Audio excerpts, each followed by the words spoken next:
Can rotating supplements help prevent my body from becoming immune to their effects? So, if we are supplementing with the same thing, trying to use it in a preventative way, then when we really have a problem, that supplement's not going to do anything. We're not going to have sort of anywhere to go with it. And we've actually weakened our body's internal systems. So, I'll use zinc as an example. A few years ago, when all the craziness started happening, it was recommended that we increase our zinc. And that makes sense because zinc is what's known as an ionophore. And so what's happening sometimes with these crazy diseases is that they found a way into the cell and the cell is struggling to be able to fight back.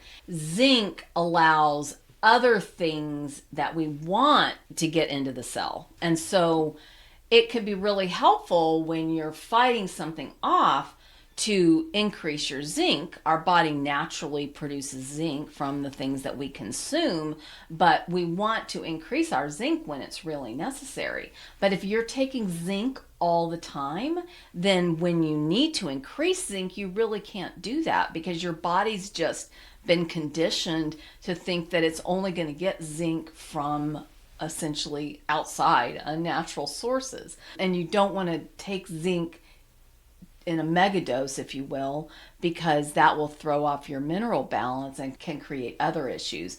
Zinc is tightly correlated with copper, and so how the zinc and copper ratio is managed in your body is really important. So it's just really critical that we not just take these supplements, especially anything that is not just a water soluble vitamin, long term. And minerals are an example of this.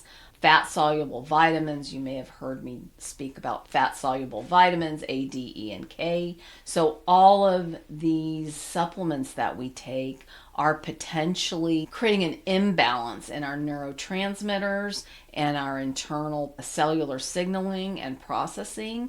And it's not that different from what would be happening if we were taking a chemical medication. So we think we're doing ourselves a favor by using these natural supplements rather than medication, and we may really not be accomplishing anything. And they're costly. There's absolutely no reason to be taking things that you don't need, spending the money on them, and adding toxicity in the process.